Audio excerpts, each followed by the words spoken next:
And say you're writing at school, you're in high school, you're in middle school, and you want to write some music. The first thing to do would be just to write something in with chords. I mean, if you know your chords, if you don't know your chords, then write a comment below, and I'll do an instructional on the chords of a scale.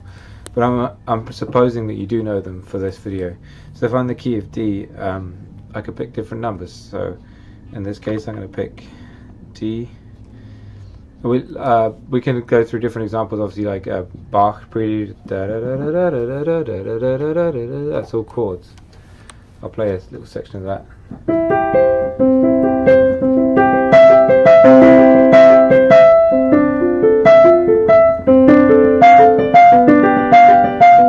It's all chords from the scale of C, and the whole thing is chords until the last couple of bars break away from that. And it's just pretty cool. If we just do that and D, something like similar to that, D, F sharp, A, and D. It will be different to that because the rhythm is different, but let's get a bit of D in the bass.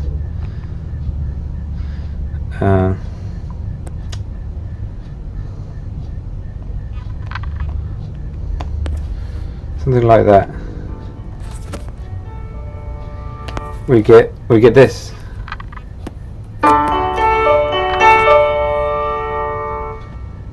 Right, so if I went to the next part and I just carried on the idea, and I just keep with my D down there and a G, when I'm going to use the G chord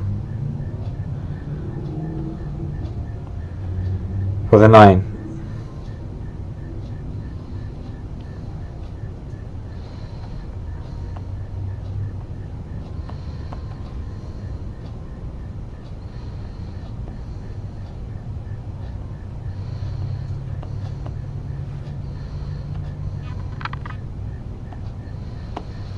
And you can see, so I go on a G, I go on D,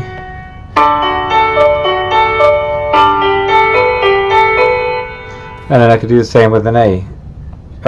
My left hand needs a bit filling in, but I'm not worried about that right now. We're just working on this idea.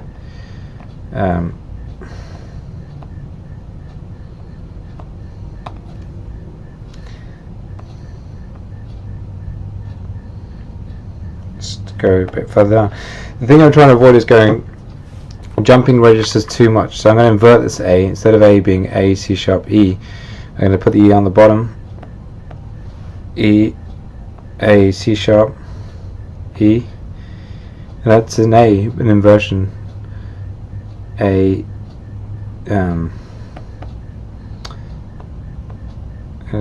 in keeping with my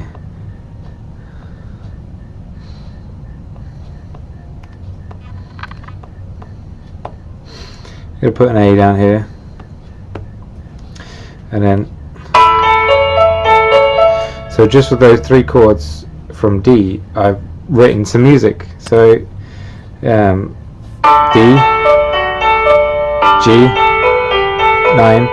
A, and then the obvious thing would be to go back to 1 again, which I could just do again. D in the bass.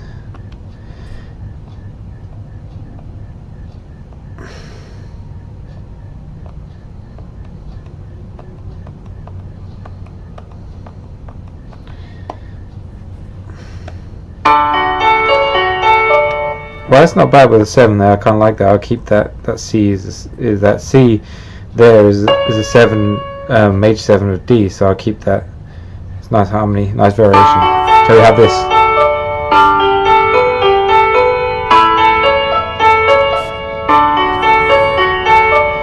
And so we can play around with different ideas. I can go back to a G chord, and I can alter the 3rd. So let's try that. So I'm going to do a straight G, D. And we're going to keep in that inversion.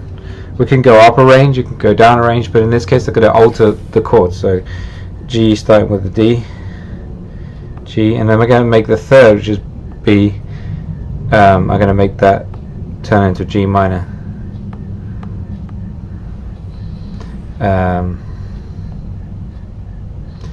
Sorry, 1 second. G.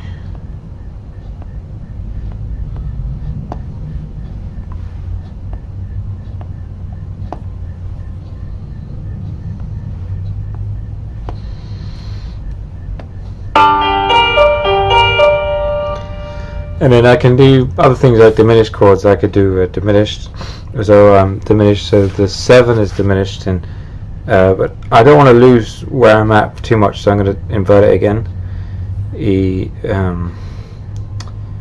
G, and I'm going to go C sharp, E, and then that should be a diminished chord.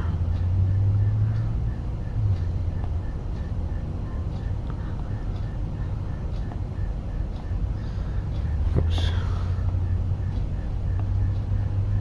C sharp.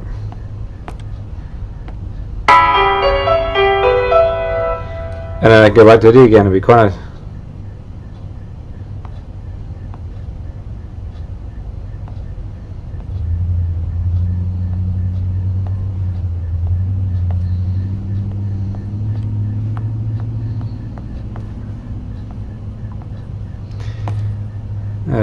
That should be part of that.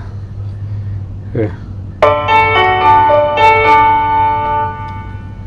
So we have this little figure which is just based around chords in the key of D with the one alteration, and I've already written 1, 2, 3, 4, 5, 6, 7 bars of music just by playing with chords with the same rhythm, trying to keep the inversion so that the bottom notes are close together. And it's easy to write like that style of writing, and that's one way of writing that's valid and is strong, and it's kind of peaceful because there's a continuity of the rhythms. At the same time, it's some alterations, small alterations. So playing with those small alterations, adding in strange notes here and there, adding in accidentals, and removing them is how Bach made his piece Prelude, and that's how you can write your music. I hope this helps somebody out there on the internet. God bless you and have a great day.